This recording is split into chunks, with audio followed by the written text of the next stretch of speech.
Hi, I'm Doug Bernheim, and this is a very brief summary of the central themes in my paper, What Motivates Paternalism? An Experimental Investigation. And this is joint work with Sandro Ambuehl and Axel Ockenfels, and it was published in the American Economic Review in early 2021. I'll start with a bit of motivation. Discussions of paternalism have been going on literally for centuries, but historically, the focus has been on a normative question. That is, when should the government intervene into private decisions? Now, regardless of what one thinks about that normative question, the fact is that paternalistic policies are extremely common. And I've listed a number of them on this slide. And given how common these policies are, it's surprising that very few studies attack the phenomenon of paternalism from a positive perspective. And as a result, we actually know very little about paternalistic motives. This paper helps to fill that gap. Our analysis is based on a laboratory experiment, and it has three main parts. First, since so little is known about this topic, we start by documenting some basic fact patterns concerning paternalistic interventions. The second part of the paper then grapples with a critical structural question, which is, how do people decide what's good for others and what's bad for others?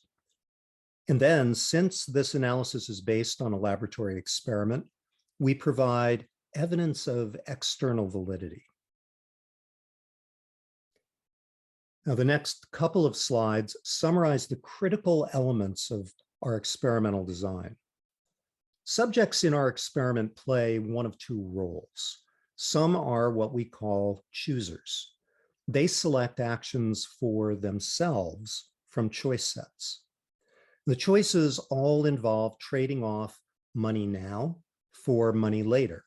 So they implicate the individual's patience. And we focus on this choice domain because people often seem to have strong opinions about whether others ought to be patient. So it's a good context for studying paternalism.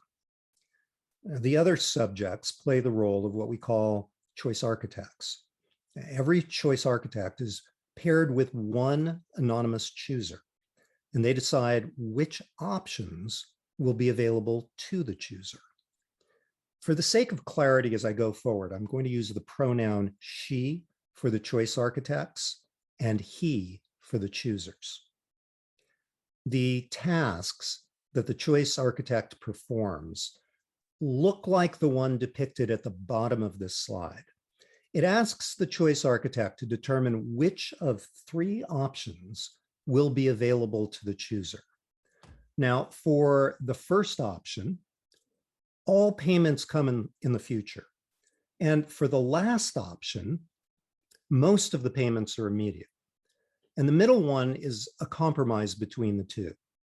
You can see here that impatience, that is insisting on receiving more right away, reduces the total payment the chooser will receive. If the chooser is completely patient, chooses the most patient option here, they end up with 15 euros in total.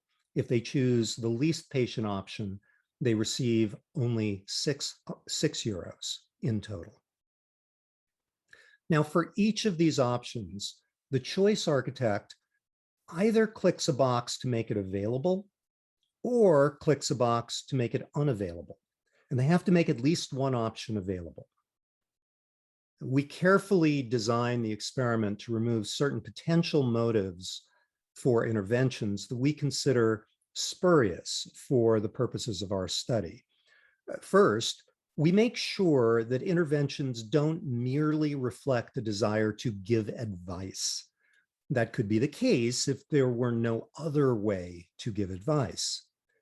Now, here there are two ways to advise the chooser without restricting their options. One is to click a button that says, I recommend against this option. And the other is to type a free-form message to the chooser in which they can explain their recommendation. Second, our design makes sure that there is no convenience motive for intervention. In other words, the choice architect here knows that by intervening, she isn't saving the chooser effort or time. And the reason is that no matter what, the chooser has to rank all three options from best to worst, and he gets the one that he ranks the highest. So there's no saving the chooser any effort.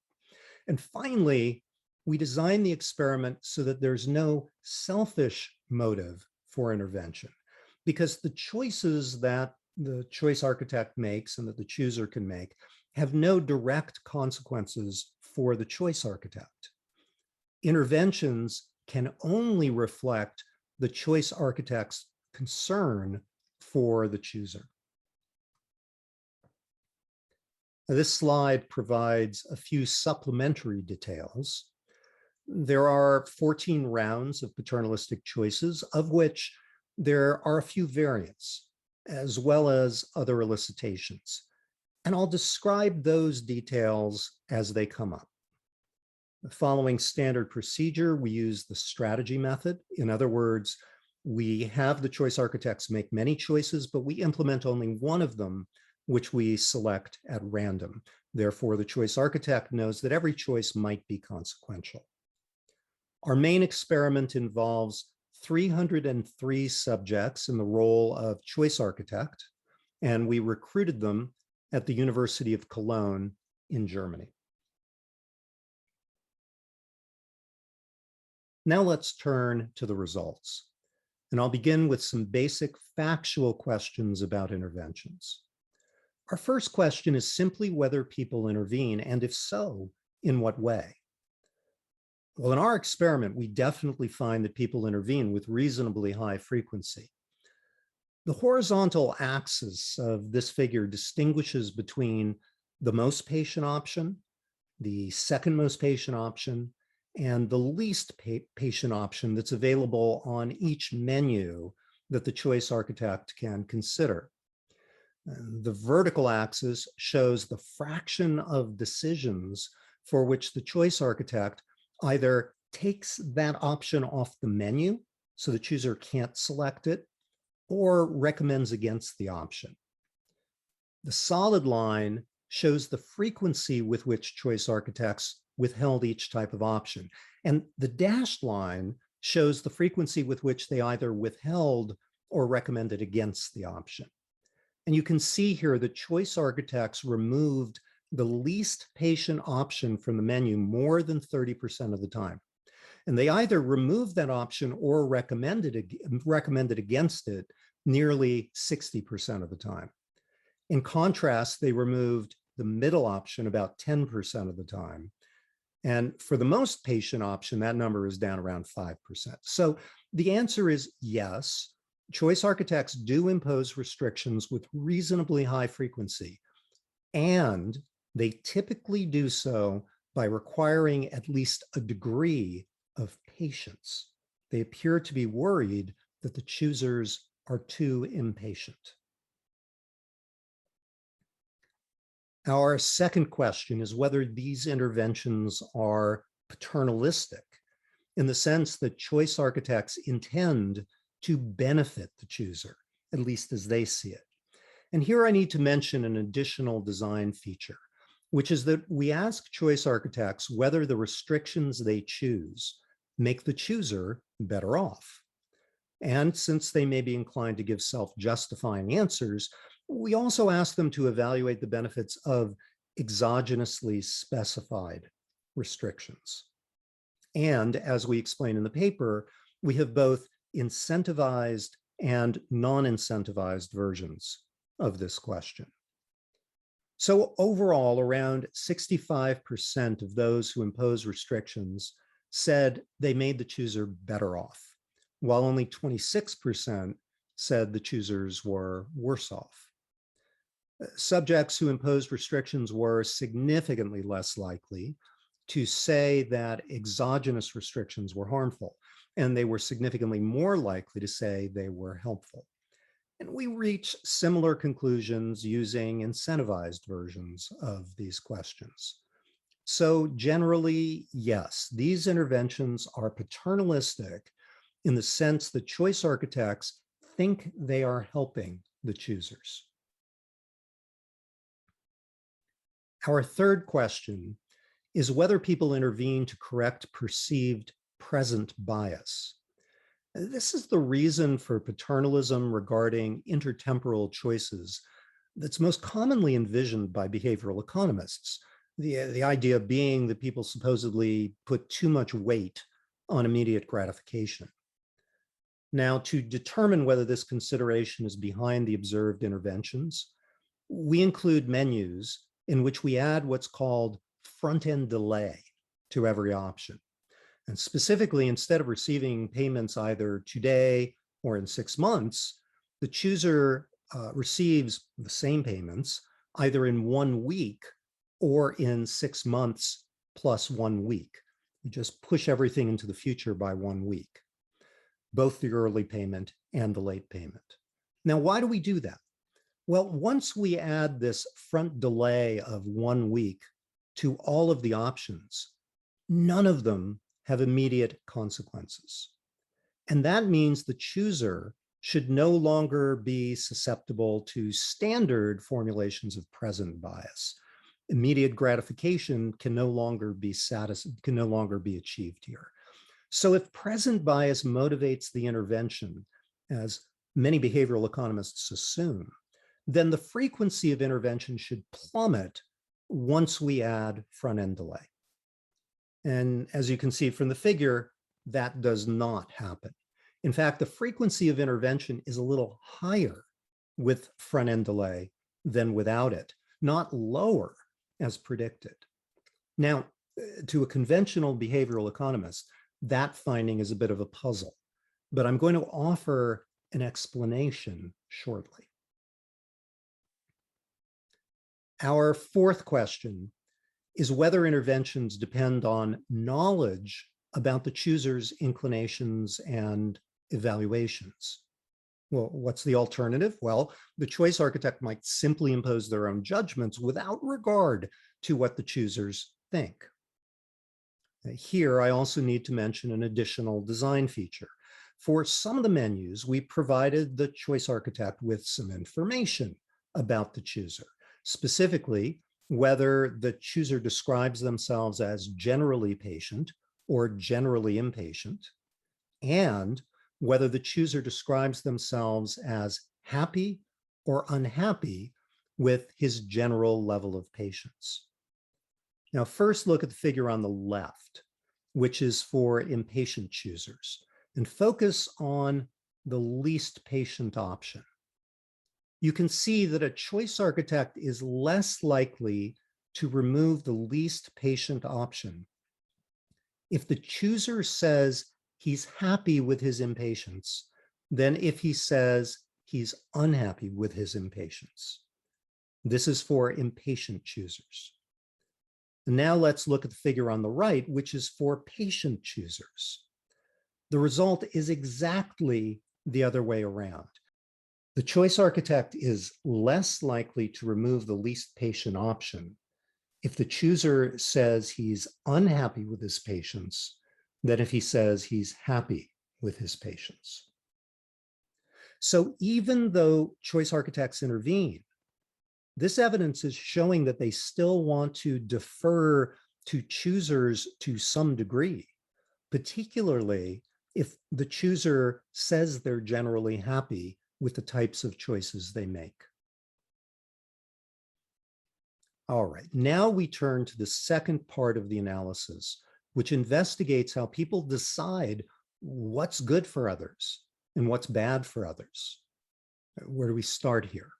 Well, let's remember what we've just shown. It's that the choice architects take choosers' inclinations and subjective experiences into account when deciding on restrictions. So what happens in situations where the available information about the people who will be impacted by restriction is limited? Well, one natural possibility is that people project the inclinations and subjective experiences of others based on themselves. And this idea dates back at least to Adam Smith, who wrote in The Theory of Moral Sentiments, as we have no immediate experience of what other men feel, we can form no idea of the manner in which they are affected, but by conceiving what we ourselves should feel in the like situation. But what exactly do people project? Do they project their values? Do they project their susceptibility to mistakes, or both?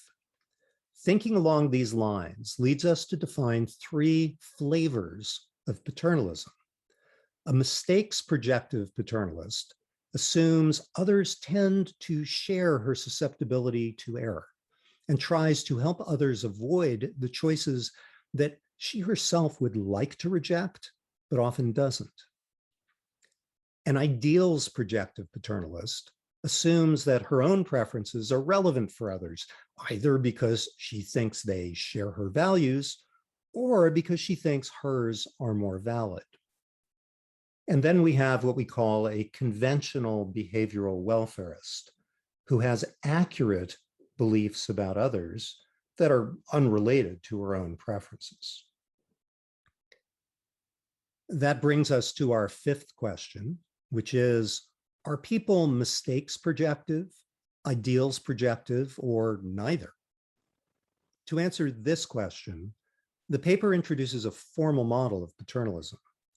The model depicts a choice, which you can think of as the future payment an individual elects.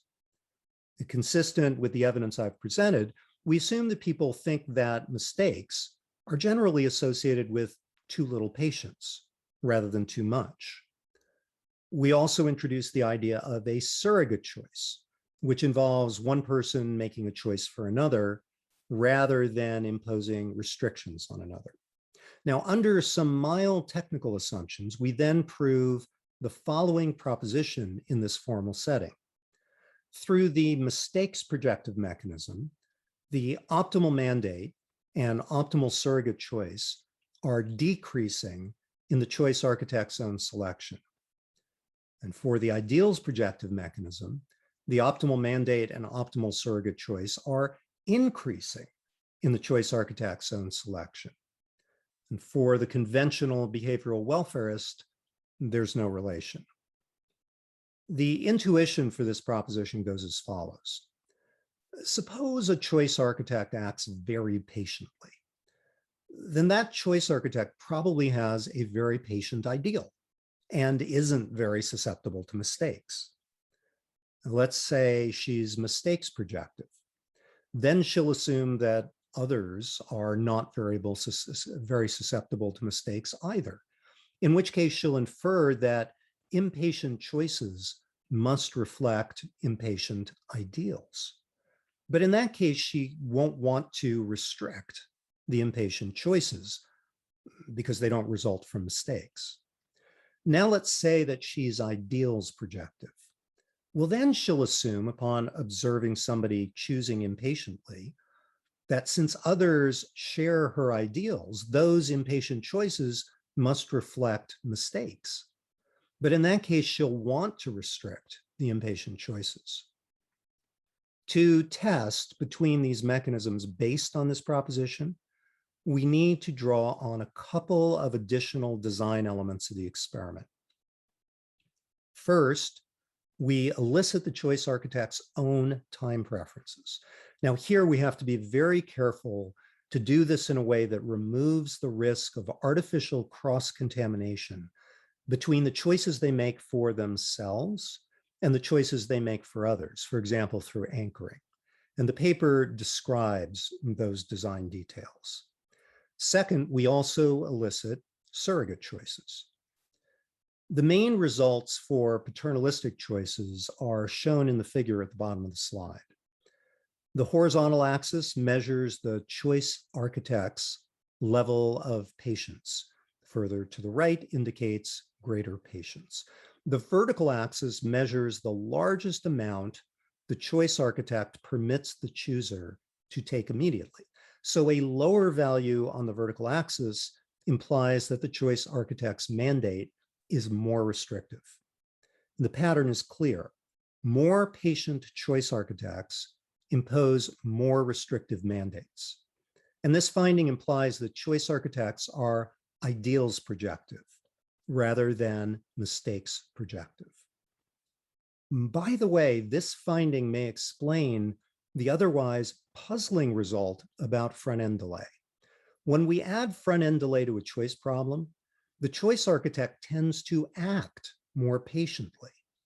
And if she's an ideals projective paternalist, she'll infer that the ideal for others is to act more patiently as well. So she'll impose a more restrictive mandate rather than a less restrictive mandate. As mentioned on this slide, we also find corroborating patterns for the surrogate choices. The next question we address is whether interventions are misguided. And that doesn't follow from the last result because an ideals projective paternalist may have correct beliefs about others' choices, but may decompose those choices into an ideal and a mistaken component based on their own subjective values, which aren't objectively mistaken. So to answer this question, we draw on another design element, which is that we also elicit choice architects' beliefs about the options choosers would select if their choices were unrestricted. And we present regression results that demonstrate the following. I'm just going to summarize the conclusions. First, choice architects who choose more patiently for themselves think choosers will be more patient as well. And this pattern reflects what's known in psychology as the false consensus effect. It implies that beliefs about others are generally mistaken. Second, we showed that those beliefs actually do affect the restrictions that choosers impose. Specifically, choice architects who think choosers are more patient impose more restrictive mandates, even conditional on their own patience. Therefore, more patient choice architects impose restrictions that bind for more choosers. And yet, it turns out that patient and impatient choice architects believe their chosen restrictions will affect the same fraction of choosers. And that means choice architects are making objective mistakes when thinking about the consequences of the restrictions they impose. Based on this evidence, we can't say whether the restrictions are too harsh or too lenient, but we can say that most of the paternalistic decisions are objectively misguided. I'll finish up by briefly describing the third part of our analysis, which investigates external validity. And here we draw on two additional design elements.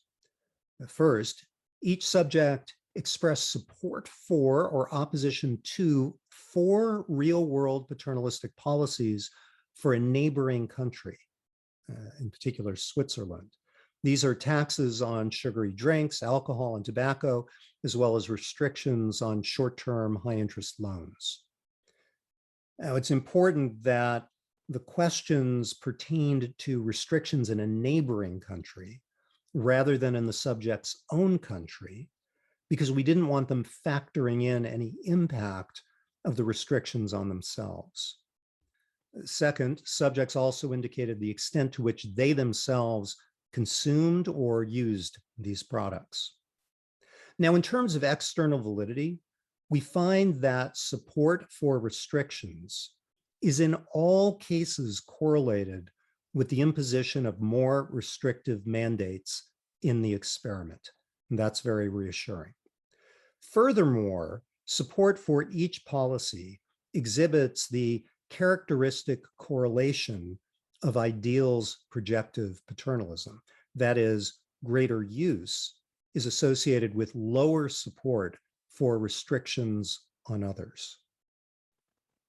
So those are the major themes of this study. Of course, there's a lot more detail, and for those of you who are interested, I refer you to the published paper. Thanks for listening.